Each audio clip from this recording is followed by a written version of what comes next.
Chapter 2. The toll booth. 3 days after his visit to the county office, Jack Calloway stood in the middle of a freshly graded patch of dirt just south of the arroyo, where the HOA's new access road cut through his land like a scar across the desert.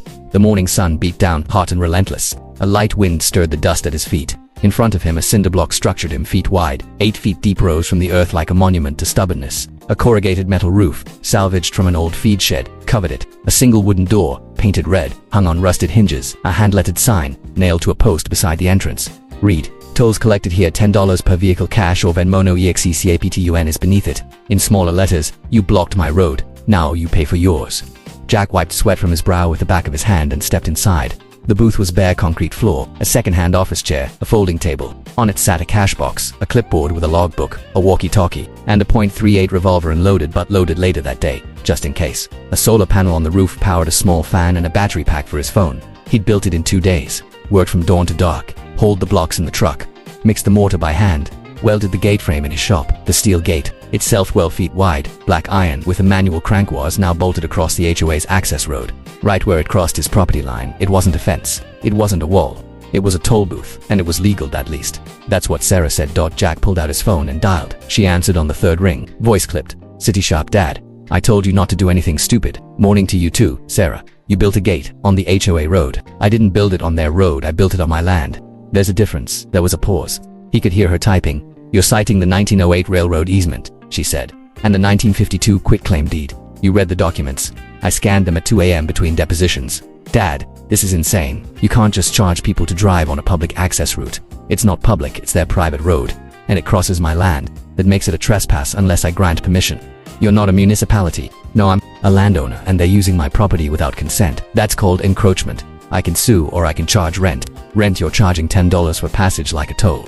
Like the turnpike, like every damn thing in this world that costs money. Sarah exhaled sharply. You're going to get sued, or arrested, or shot. Then I'll have stories for my grandkids. Another pause. Then, quieter. You really think this'll work? I think they took my road. I think they didn't ask. I think they thought I'd just accept it. And now you're making them ask.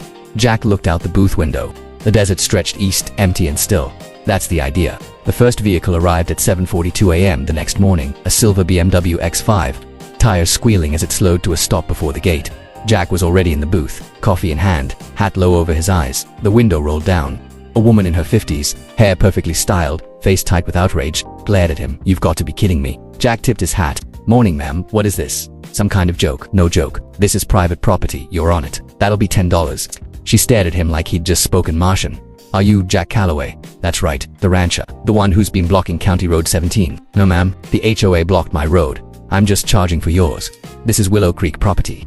According to the county survey, this 50-foot strip belongs to me, and your road runs right through it. So unless you want to back up and find another way in, $10. She looked at the toll sign, then at the gate, then back at Jack. You're extorting me. I'm charging a toll. You're welcome to walk, or fly, or dig. She fumbled in her purse, pulled out a 20 and slapped it on the counter. Keep the change, she snapped, and I'm reporting you to the sheriff. Jack handed her 10 once. Keep the change, and I'll see you tomorrow.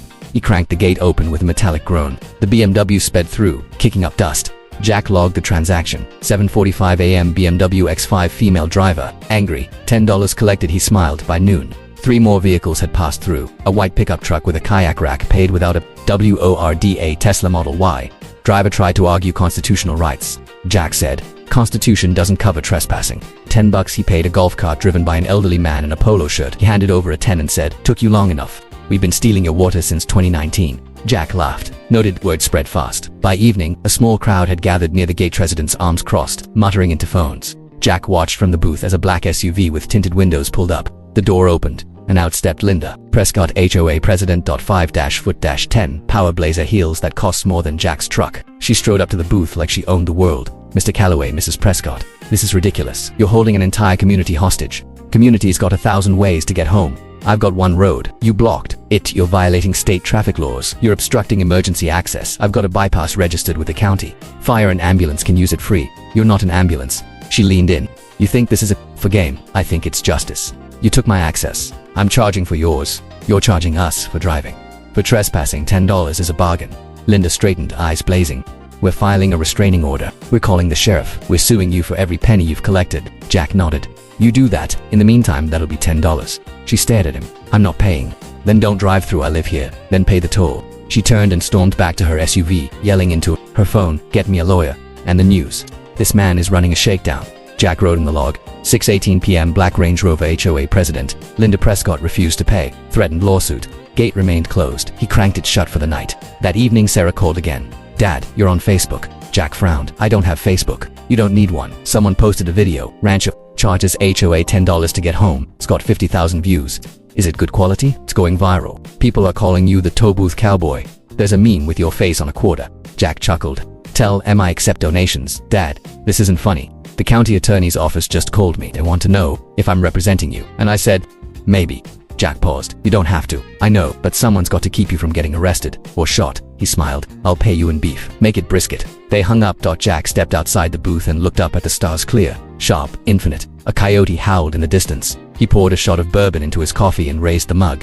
"Two trespassers," he said softly. "May your guilt be heavy and your wallet light." The next morning the line began at 6:30. 5 cars deep. Jack opened the booth at 7 o'clock. Sharp. A minivan rolled up. A woman with 2 kids in the back seat rolled down her window. "Is this real?" she asked. "Real as taxes," Jack said. She handed over a 10. "My husband says you're a hero. Tell him I accept Venmo." Behind her a man in a Prius held up his phone. "Can I get a selfie?" Jack sighed. $5 extra. The man laughed and paid by 9 a.m. Jack had collected $320 and not one vehicle had found another way in.